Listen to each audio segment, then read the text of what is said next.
The breakdown you're about to watch is brought to you by We Want Picks Premium Membership. Premium membership gets you all sorts of exclusive content, early bets, fantasy tools, and betting guides. Check it out now, WeWantPicks.com. Click Become a Member. Get ahead of these betting lines and get access to all of the tools now with an optimizer. We have a DraftKings optimizer available to you at the same low price of $10 a month. That's $2.50 a week. You get all of our bets early, all of our fantasy content early.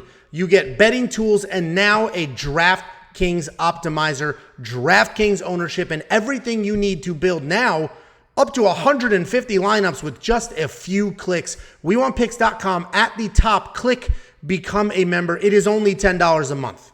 All right, $10 a month. You have one good week. You pay for the whole year. WeWantPicks.com at the top. Click Become a Member.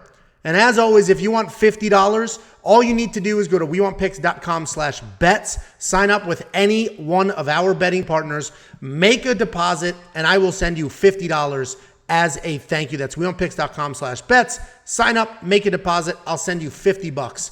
Next up at UFC 279, we have one of the more interesting fight on the card.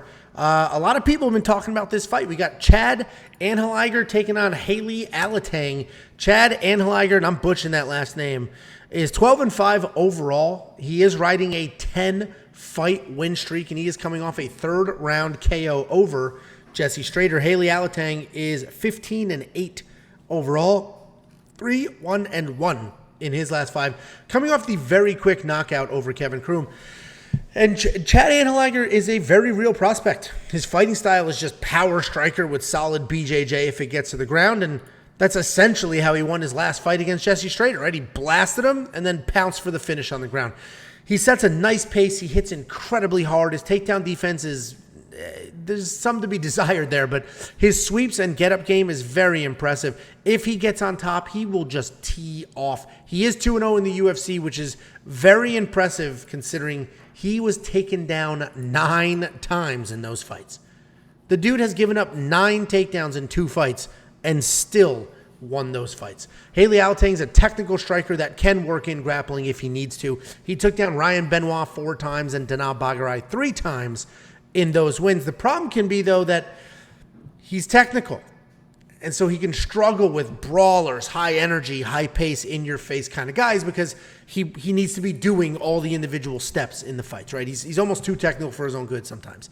But he did just absolutely decimate Kevin Croom in less than a minute. And that was like, I don't even know. Luckily, these aren't like...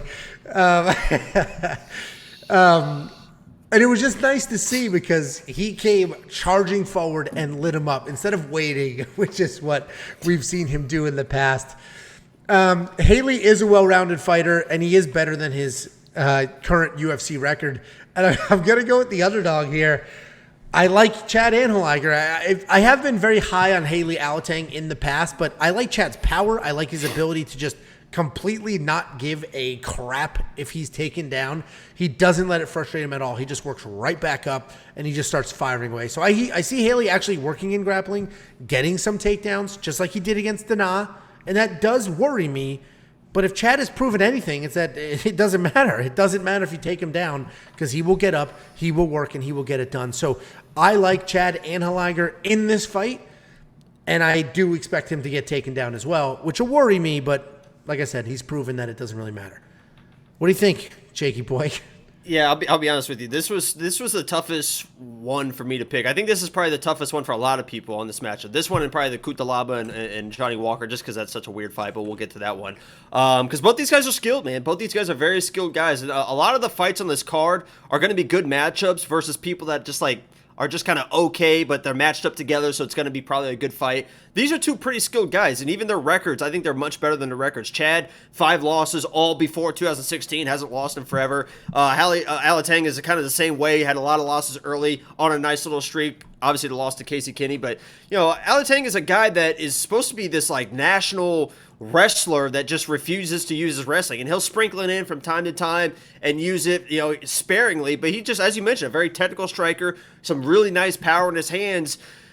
And in this matchup, if he would just use his wrestling, I think he could have some real success. You know, Chad is a guy that, as you mentioned, will scramble back to his feet, has decent jiu-jitsu, but the reason he gets taken down so much is his love for the guillotine. He is one of those guys that when you take a shot on him, he's not defending a shot. He's trying to pull guillotine, guillotine, guillotine, guillotine, and then he ends up on his butt. And yes, he gets back to his feet, and yes, he scrambles back, and he's back in the fight. But when you keep getting taken down, try to chase that guillotine, all of a sudden you're down a round, you're down 2 rounds, and now you have lost the fight. So if Alateng came in and I knew that he was going to wrestle, at least throw in a couple takedowns around, I would definitely be all in on him.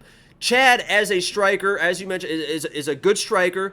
He's well-rounded everywhere, but his striking reminds me of especially his defensive striking, reminds me of Bobby Green. Not as good as Bobby Green, but the same type of style. Hands down, a lot of head movement. He'll even kind of shoulder shrug everything off with that shoulder roll as well. But that kind of worries me in this matchup because Alateng he's not the fastest striker, but he's so technical and has just enough power in his hands that when you're rolling the wrong way at the wrong time and you get hit with that one shot, it's going to be lights out versus this guy. So, this is a tough pick for me.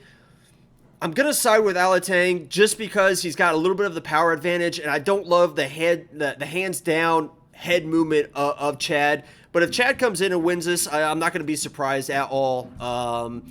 But unfortunately, my pick is Alateng in this matchup. I went back and forth. Even when I'm saying it out loud, I kind of want to pick Chad, but I'm going with Alateng just for the power and the backdoor wrestling if he has it. And I love backdoor wrestling. You know what I mean? I bet you do. Backdoor midget wrestling. Listen, I'm not gonna. I obviously I like Chad, and I laid out why. But Heili is big. He's strong. He's technical. He can grapple. He should win this fight. He should absolutely be able to win this fight. And he's the favorite, so he's supposed to win this fight. What? No, I was just I forgot to mention that the Alateng and Gustavo Lopez fight. That was a draw that I think Alateng was going to win, but he lost a point for fence grabbing. I think that's how it played out. I think that this fight looks exactly like the Gustavo Lopez fight for Alateng. Just a back and forth, brawling at times, some takedowns mixed in on both sides. That was a great fight, and it's going to be a war, and this should be a fun fight. It should be very, very fun. And like I said, what I love about Chad is you take him down, he does not care. He doesn't care. He'll work back up. He'll start firing away. And he's got enough gas to defend as many as he needs to and keep pushing the pace. He's not going to get tired defending anything. So DraftKings 7,800 to 84. I will probably spend that 7,800. I think he wins, and he certainly will be live for a knockout if he's proven anything. What do you think? He's not going to be in mine. Yeah, I know. God bless you for it. Thank you so much. Appreciate that. Monkey Knife Ice strike line 71 to 51. Another high line. Another high line. What do you think of that Monkey Knife Ice strike line? The Chad one is the problem. Nah, I love this more and more. I think these little guys go at it. I think they will too. I just 71 it just starts to creep up there, but I think so too. If you want to give that line a shot, WeWantPicks.com/MKF. It's daily fantasy. And if you want to get this line's a shot, follow me on Instagram. They will instantly match your deposit up to $100. You give them 50, they'll give you 50. You give them 100. Do you get it though? They will give you 100. Yeah, no, I got it. Oh, your last name's Lines. Got it. Cool. Guys, become a premium member. Nailed it. Yeah, no, it's definitely I wrote that one 2 weeks ago. I couldn't wait to get it out. This is one of our lowest quality. Well, it's a Monday. Usually we have a full. Usually we do this. If you guys didn't know, usually on Mondays we do this full thing. We don't record it. We just go through. We rehearse it. Full audition. Like American Idol. We show it to our families and friends. They critique it, and then we do the live thing on Tuesday. So this is just the rough draft that you're seeing. Yeah, I don't tell my family I do this. Anyway, WeOwnPicks.com. My mom's very proud of me. Click become a member. It's $10 a month. That's absolutely nothing. Early access to all of our bets. Early access to the Prize Picks lines. A full DraftKings optimizer to build lineups for you. All for $10, and I will never raise that price. Somebody in the comment section was like, hey, do 2 pricing tiers. And no. It is going to stay $10 forever, and we're just going to keep adding and adding and adding. And this week, we are doing a giveaway. Any one of our premium members who likes this and comments on the video will be will be entered into the giveaway for a signed Daniel Rodriguez poster. Thanks to Jesse Correa. that you'll see in the comments all over this channel.